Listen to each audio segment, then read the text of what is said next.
Gak usah pura-pura kasihan dengan para korban. Kalau misalnya kalian emang punya rasa prihatin atau kasihan, kenapa si Henry Surya lepas? Penjahat itu. Ini cuman satu-satunya di sejarah Indonesia. Orang yang mau menegakkan keadilan, yang mau bersuara untuk bangsa, untuk negara ini justru dipenjara dan dibungkam. Orang yang merugikan negara ini, yang merugikan bangsa ini, untuk kedepannya malah dibebaskan berkeliaran di luar, vonis lepas.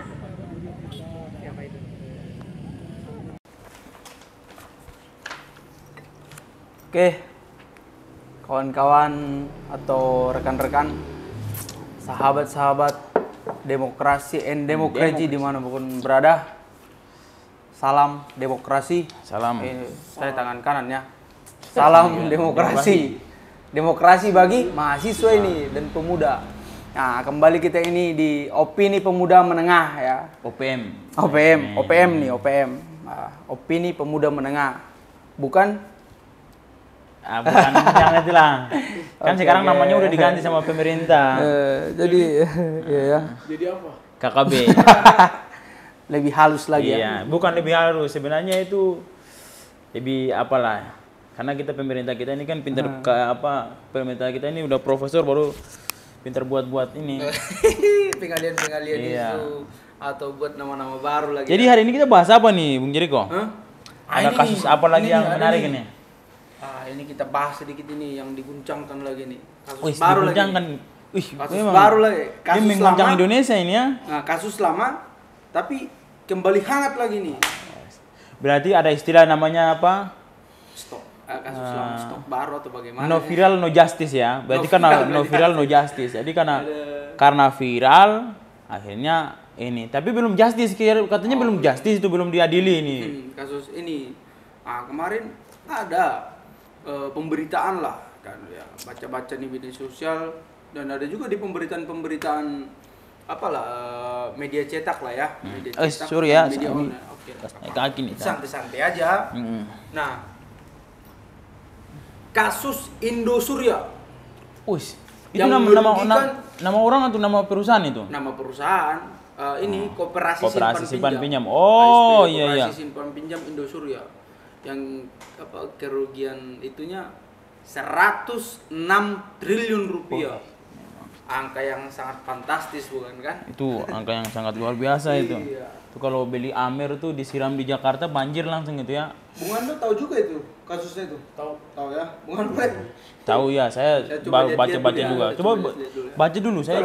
Udah kemarin putusan di Pengadilan Jakarta Barat. Ini nih saya baca dulu ya. Siapa yang dimenangkan di situ? Ini bebas katanya nih saya baca. Bebas.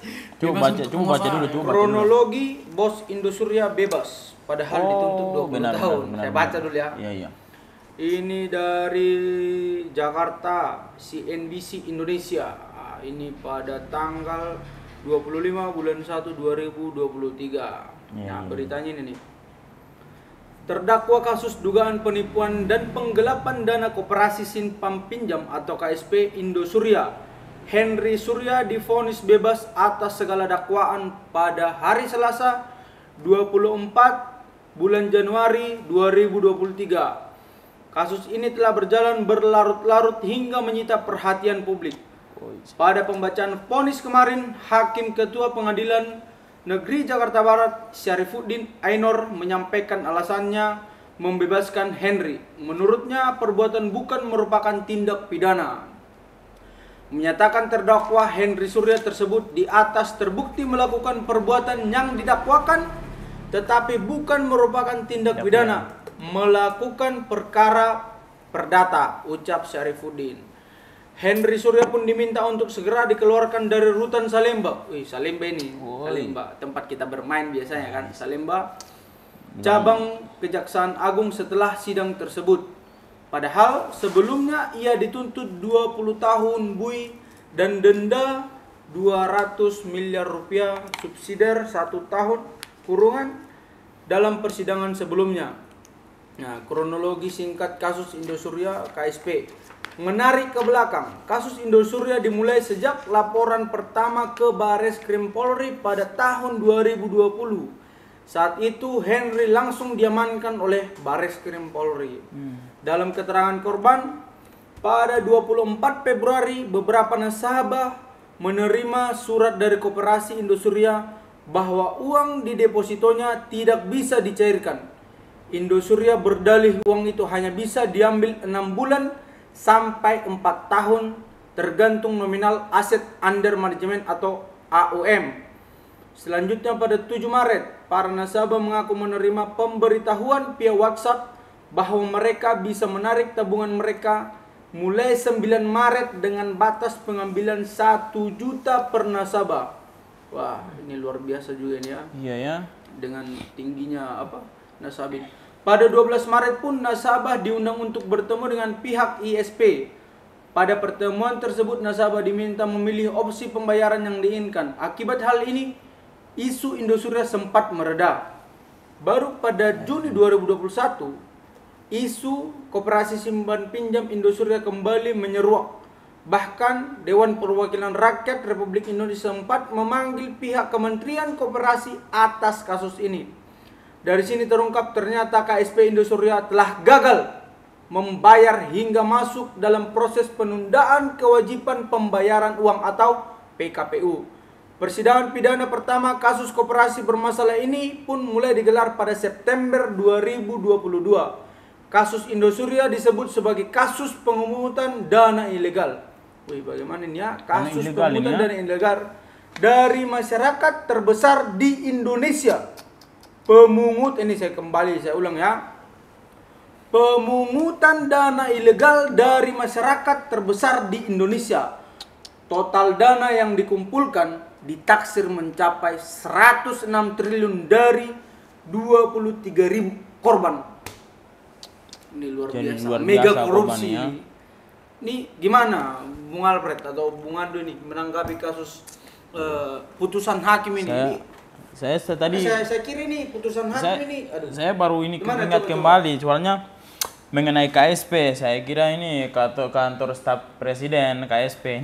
Ternyata ini Koperasi Simpan Pinjam ya.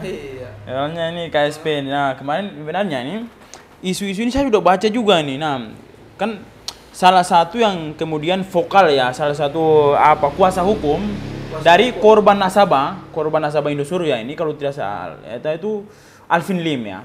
Salah satu pengacara dari LQ Indonesia Law Firma ya. Dia itu yang vokal juga. Bahkan kan ada beberapa korbannya itu yang kemarin sempat diundang di podcastnya Deddy Kubusir itu. Anaknya. Bukan salah satu korban daripada KSP ini, Koperasi Simpan Pinjam ini. Dan di situ kan dia menyatakan bahwasanya awalnya itu takut ada mungkin mendapatkan intimidasi atau apa ya dari. Nah, bahkan kuasa hukumnya si Alvin Lim ini kan hari ini sudah diproses. Nah, sekarang ada juga di Rutan Salemba. Ada Rutan Salemba kan. Nah, sekarang kan anaknya yang vokal. Vokal ya. Besok ini ada rencana akan dilakukan aksi juga mengenai kasus. Berarti tanggal 2 Februari ya. 2 Februari ini mengenai kasus ini. Akan dilakukan aksi unjuk rasa. Saya baca di Instagramnya LQ Indonesia Law Firma itu di 2 titik, yaitu di Patung Kuda sama di Mahkamah Agung.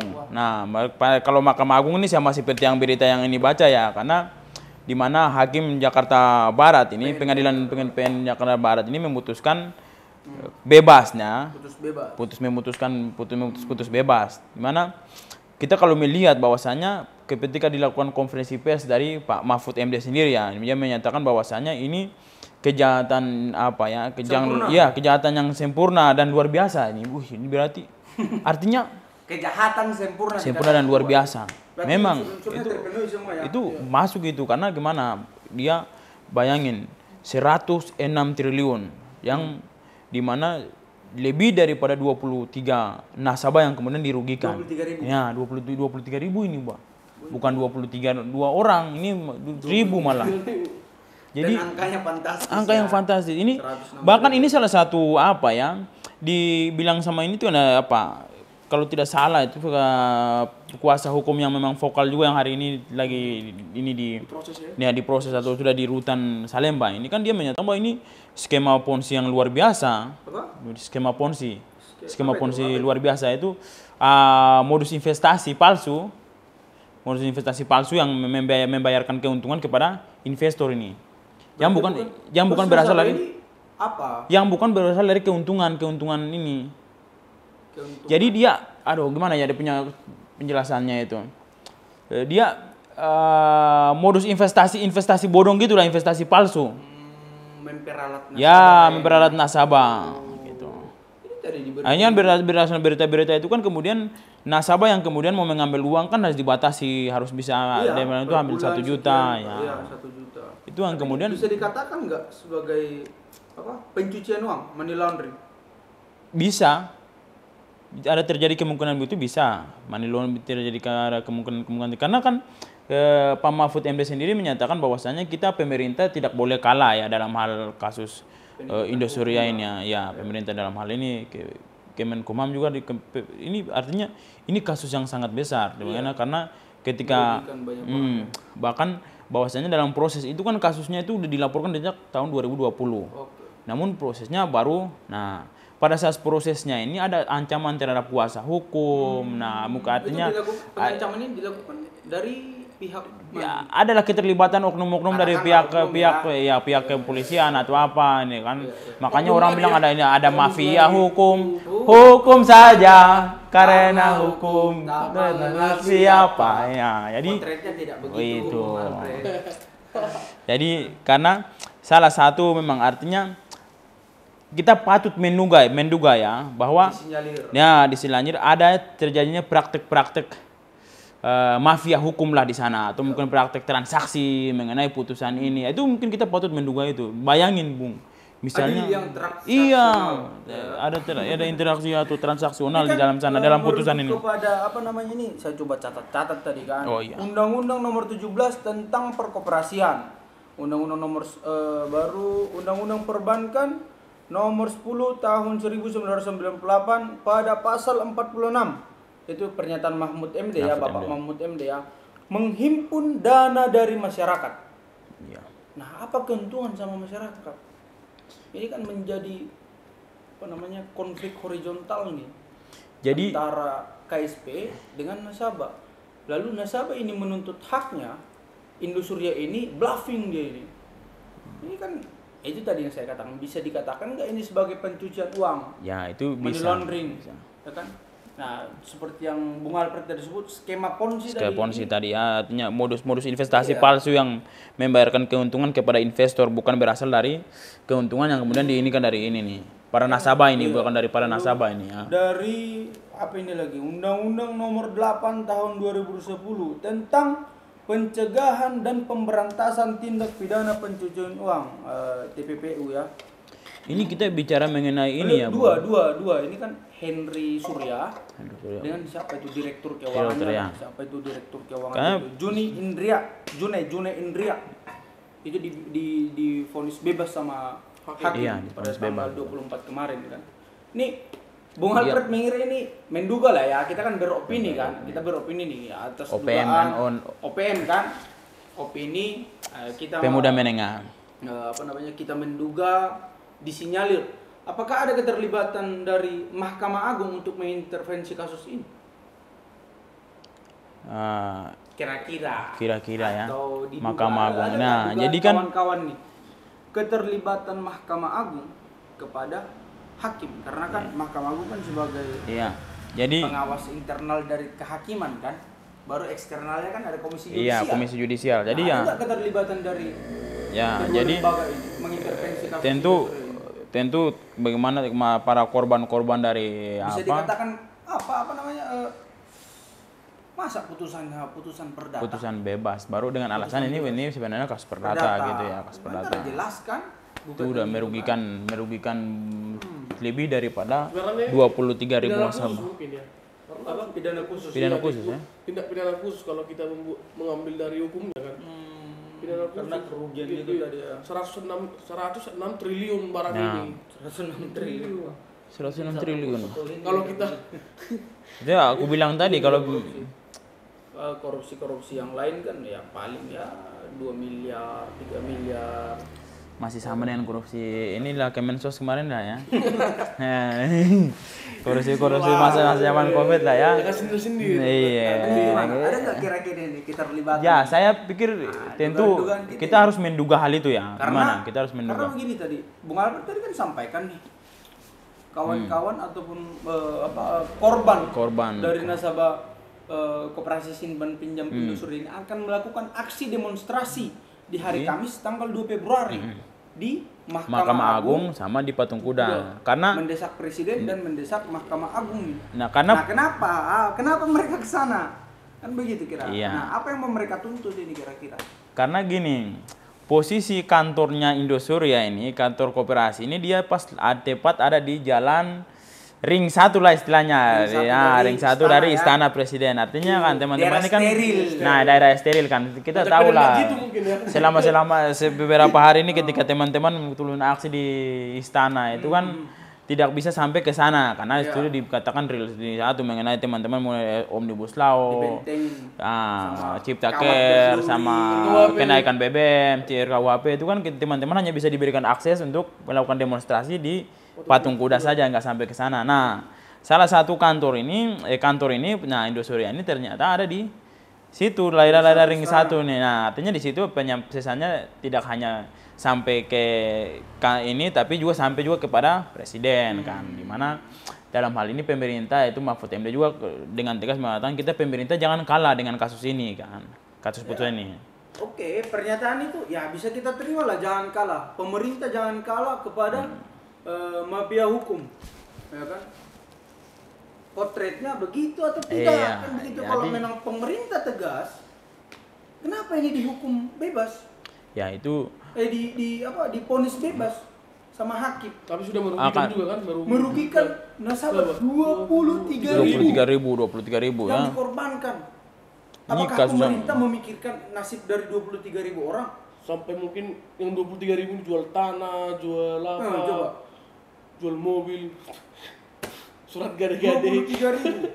Lalu Bapak Mahfud MD mengatakan pemerintah tidak bisa kalah. Ya kita bersepakat dengan itu. Ini kembali lagi kepada prinsip penegakan hukum. Hukumnya yang bermasalah apa orangnya yang bermasalah? Ini Oknum. ketika maksudnya kalau tidak puas, nah salah satu statementnya Pak Mahfud ini kan salah satu begitu. Pemerintah kita nggak boleh kalah mengenai kasus ini, dan kalau memang boleh ada upaya-upaya hukum yang bisa kami lakukan, nah salah satunya dengan tidak puas dengan tuntutan itu bisa dilakukan kasasi, kasasi mengenai putusan ini. Kembali lagi kepada prinsip kita, ya kita ini menduga lah, ya, kita nggak bilang kita anti sama pemerintah, enggak ya, itu harus digarisbawahi. Kita bukan anti sama pemerintah, tapi kita selaku masyarakat, selaku pemuda berhak mempunyai kewajiban untuk memberikan kritik dan saran kepada stakeholder. Siap, benar.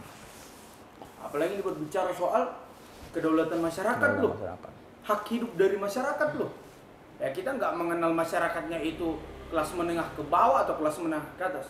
Pada prinsipnya ini kita berdiri atas dasar hak dan kewajiban kita sebagai warga negara, betul. Kita ini berbicara proses hukum, ya kan? Nah, sejauh apa pemerintah melakukan proses hukum kepada ini Surya ini? Siapa namanya ini? Henry Surya ini. Henry Surya. Jadi kalau maksudnya kita kalau baca kembali ya bahwasanya konsep sekarang koperasi ini kan kasus ini yang paling terbesar ya. Makanya bilang skema ponzi, mega korupsi atau skema ponzi yang paling terbesar. Nah, artinya ada sebelumnya itu kasus 2013, 2017 tuh kasus yang sama juga mengenai koperasi ini kan, koperasi simpan pinjam. Tapi dalam perlu jumlah mungkin kecil. DPR mengkaji kembali lagi untuk Iya, karena gini, ya kan sebenarnya ini Bapak Koperasi Indonesia tuh Pak Bung Hatta ini kan dianggap sebagai Bapak Koperasi Indonesia kan. Bung Hatta ini kan dia sebagai Bapak Koperasi Indonesia kan sebenarnya tujuan dibuatnya koperasi ini artinya dengan adanya itu masyarakat tuh saling membantu untuk kalau kata ininya tuh sederhananya biar bangkit bersama-sama dalam taraf ekonomi gitu kan. Nah, namun kan di sini beda ini kan. ketika masyarakat atau nasabah-nasabah yang dirugikan ini kan mereka mempercayai institusi ini koperasi simpan pinjam ini, mereka kemudian namun di situ ada potensi-potensi dilakukannya money laundry apa ini kan. Ini sekarang kalau bisa bilang diputuskan bebas, lalu bagaimana dengan para korban ini? Apakah mereka akan dikembalikan ini mereka? Dan pertanyaannya lagi ini kepada pemerintah, ini saya belum terjawab ya. Kemana duit 106 triliun ini? Dan di mana sekarang nih duit 106 triliun? Mungkin kalau kita bicara logika ini kan, kalau barang ini kooperasi kan, kooperasi. Kalau 106 triliun ini diolah dalam satu kooperasi nggak mungkin. Jadi betul yang kata Bung Eriko, di mana uang 106 triliun itu? Oke, divonis bebas sama hakim.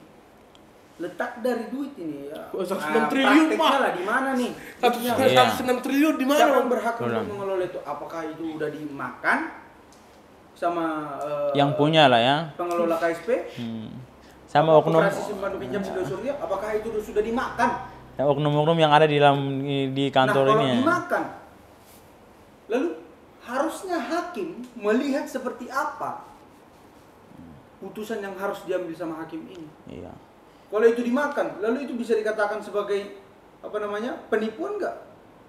Bisa. Memang ini penipuan ini kan. Tapi Ini kan dikatakan modus-modus mereka, investasi perjanjian. palsu. Perjanjian one prestasi kata. Ya. Terus kalau mereka makan duit itu, bisa nggak masuk ke ranah pidana? Saya pikir bisa sih kan, merasa mereka dirugikan. Kalau memang Merasa toh dirugikan, ini kan mereka ada perjanjian kan, ketika mereka memberikan pinjaman atau simpan di sana, itu artinya ada perjanjian di sana. Ya bisa lah dimasuk ranah pidana kan. Banyak loh Bung Alfred yang dirugikan ini kan kurang Wah, ajar ini saya kira ini. banyak ribuan ini artinya. Waduh, Walaupun uang. dikatakan ya ini perjanjian one prestasi Iya. dan lain sebagainya, tapi lihat dong unsur-unsur kemanusiaan Tapi lah. ini mengenai lembaga-lembaga atau kantor-kantor koperasi ini sebenarnya banyak ya, mungkin yang ada yang terdaftar atau tidak terdaftar, itu kan banyak juga melalui sekarang kan ada bank-bank apa. Seharusnya pemerintah juga melihat ini apakah memang benar-benar koperasi-koperasi ini menjalankan tugas atau fungsi yang benar atau sebagai yang sudah diinikan oleh Bapak Koperasi kita Bung Hatta lah ya, artinya ikut saling membantu bersama-sama untuk mengangkat ini ekonomi kita itu kan, untuk ini kesejahteraan apa ya, demi kesejahteraan. Tapi kan sekarang kan ketika masyarakat ini mereka atau para nasabah lah yang dikorban ini kan sudah mereka percaya terhadap lembaga ini, mereka kemudian melakukan memberikan uangnya di sana untuk di ini. Namun kan di situ kita nggak tahu uang kita tuh sedang diputar untuk dikelola atau diputar kembali untuk kemudian ada dapat persenan atau apa. Ya, namun kan ternyata dari nasabah ke nasabah kayaknya konsep koperasi ini perputaran uang. Mungkin kita misalnya kita beberapa orang mungkin percaya sama ini, nah kita memberikan uang kepada Bung Giri, nah, uang itu kemudian dikelola kembali dalam bentuk apa untuk kepentingan kita bersama gitu kan. Tapi kembali lagi kan Indosuria ini uangnya mungkin ditaruh di luar negeri kali ya, sama seperti pemimpin kita zaman dulu kan, stakeholder kita kan dulu kan begitu, ketika negara sedang dalam posisi krisis, mereka mulai mengamankan diri, menyimpan harta mereka di luar negeri sana, gitu kan. Ada yang sampai katakan ada dua pesawat itu yang diisinya emas atau apa tuh hilang nggak tahu di mana itu.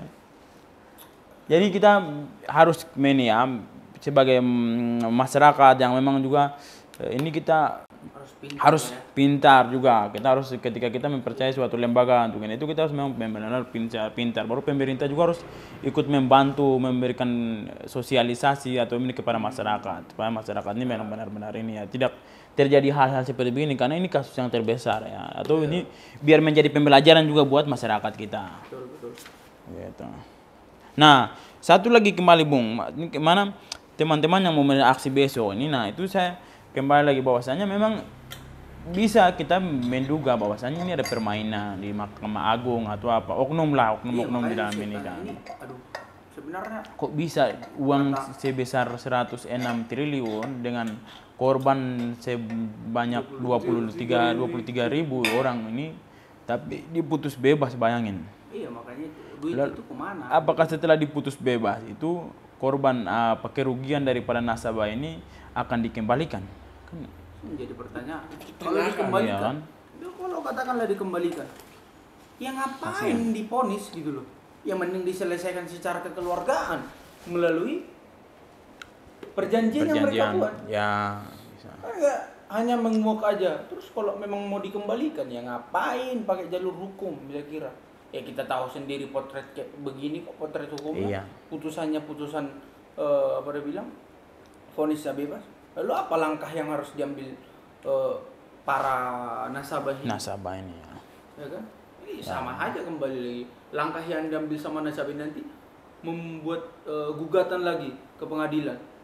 Sementara yang Kasasi. digugat ini kemarin sudah selesai nih. Sudah Iya. divonis bebas, melakukan kasasi. Sementara bahkan itu informasinya bahwasannya ada beberapa korban nasabah yang kemudian meminta bantuan hukum sama beberapa lembaga hukum atau apa tuh hanya dikirim, diintimidasi atau dihalang-halangi. Nah, artinya di sini kita juga patut menduga bahwasannya, dia mainnya pintar ini sini nih. Nah, baru mungkin di kepolisian, di Mabes, kan laporannya ke Mabes kan. Mabes Polri, Bareskrim ini kan. Lagi-lagi ya, itu kita tegaskan nih sama masyarakat, kita informasikan kepada masyarakat, kita ini bukan anti dari pemerintah. Kita tidak anti sama pemerintah. Bahkan lembaga atau institusi manapun ya. Kita tidak anti, perlu digarisbawahi. Tapi perlu juga kita sebagai agent of change ya, Agen perubahan ya. agen perubahan,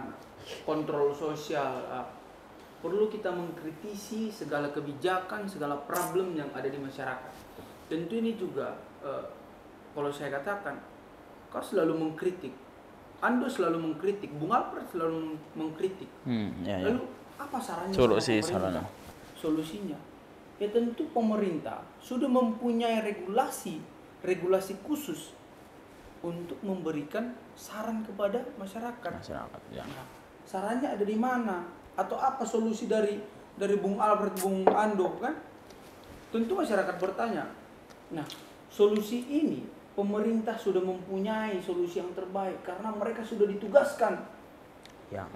Sudah porsi dari pemerintah. Sudah menjadi tugas dan tanggung Kalau jawab bilang pemerintah. Sumbangsi apa yang kau berikan sama masyarakat? Sumbangsi apa yang kau berikan sama pemerintah? Jadi salah satunya mencerdaskan kehidupan bangsa, mengedukasi masyarakat dari problem, bukan memporak-porandakan ya.